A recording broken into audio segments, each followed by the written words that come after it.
Dobar dan, djeco. Jeste li ikada razmišljali što rade životinje u šumi tijekom tjedna? Što, na primjer, rade ptičice? Što ptičice rade, recimo, srijedom? Sigurno imaju svašta zanimljivo. A za vas imam jednu pjesmu gdje je naš pjesnik Stjepan Jakševac napisao malo o životinjama i o tome što oni rade tijekom tjedna. A pjesma se zove Zeleni oglas. Znate li što je to oglas? Što znači riječ oglas? Pa oglas bi bila neka poruka koju ljudi stave ili na oglasnu ploču ili ju objave novinama, mogu čak staviti oglas na internet. A da vidimo o kakvom je oglasu ovdje riječ.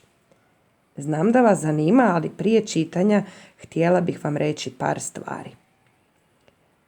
Da smo sada u školi, već bismo radili čitanje s razumijevanjem. A to znači da tekst treba pročitati polako, u sebi i s razumijevanjem. Znači da razumiješ svaku riječ koju si pročitao i da razumiješ o čemu tekst govori. Sada ćemo to izvježbati. Ja ću vam pokazati kako se to radi, da vi možete sami kod kuće lijepo čitati s razumijevanjem. Ovako. Prva stvar je da tekst trebamo pročitati onoliko puta koliko nam treba da ga razumijemo. Znači, ako trebaš pročitati 2 puta, pročitaš 2 puta. Čitamo ga lijepo polako, prvi puta u sebi i ako možemo, poslije toga na glas. Pa krenimo. Zeleni oglas. U veseloj šumi kod starog panja na trgu vrganja održat će se redom ova predavanja. Ponedjeljak, puž, utisci s putovanja. Utorak, čvorak, trešnje i crvi. Nastavak prvi. Srijeda govori Medo o vrstama meda. Četvrtak, osa, kako se stručno ujeda. Petak, vrana, pjesma dana. Subota, ništa. Prognoza miša, kiša. Evo ga. Sada, ako nam nešto slučajno nije bilo jasno, pjesmu čitamo opet. Znate li zašto? Poslije teksta, poslije nekakve priče ili poslije nekakve pjesme, uvijek postavljamo pitanja. Sada, pošto vam ja ne mogu postaviti pitanja, jer nisam s vama, iza svakog teksta sami ćete čitati pitanja. Ako ne znate na njih odgovoriti, znači da baš niste uspjeli pročitati s razumijevanjem i čitate opet. Pa krenimo sa pitanjima da vidimo jesmo li uspjeli razumjeti ovaj tekst, ovu pjesmu. Prvi smo već odgovorili, idemo na drugo pitanje, dolje. Gdje će se održati zanimljiva predavanja? Znate li odgovor? U slučaju da ste slučajno zaboravili, uvijek se možete vratiti i čitati u tekstu. I odgovor je u veseloj šumi kod starog panja na trgu vrganja. Evo ga, odgovorili smo. Idemo na drugo pitanje. Koje će životinje održati predavanje? Za ovo smo trebali jako dobro pratiti, ali se možemo opet vratiti u tekst. Koje životinje?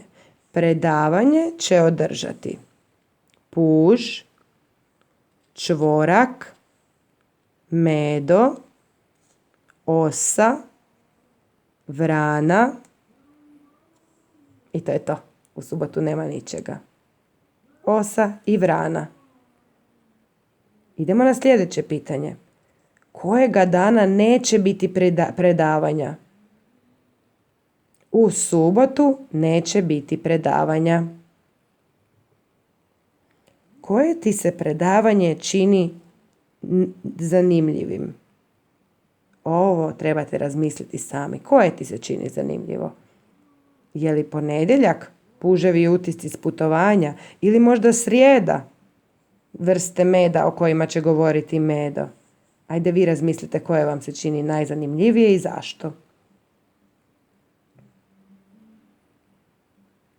Eto, i zadnje pitanje, kojega će se dana održati tebi zanimljivo predavanje? Kojega je dana to predavanje koje ti je najzanimljivije? Odgovori lijepo sam sebi. Evo ga, zašto tekst čitamo više puta? Ili priču, ili pjesmu? Zato da nam bude jasno. I zato vam uvijek ja prvo pročitam tekst, a onda ga vi čitate kasnije sami da vam bude malo lakše čitati. A sada ste već veliki i već možete čitati sami i odgovarati na pitanja sami. Pa ponovimo. Prvo tekst čitamo u sebi, onda ga opet čitamo ako možemo na glas, a zatim prolazimo po pitanjima ispod teksta i pokušavamo na njih lijepo odgovoriti. Sada, kada vi uzmete udžbenik i otvorite ga na stranu 120, neće vam sigurno biti uopće teško pročitati ovu pjesmu. A sigurna sam da ćete onda i jako lako riješiti zadatke na strani 121. Tu se još malo provjerava koliko dobro smo pratili ovu pjesmu. Evo ga, kada već pred sobom imamo pjesmu, idemo ponoviti još nešto. Mi smo pričali o rimi.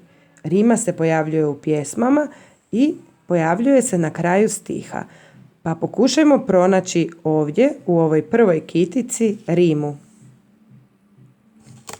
Šumi, nema rime.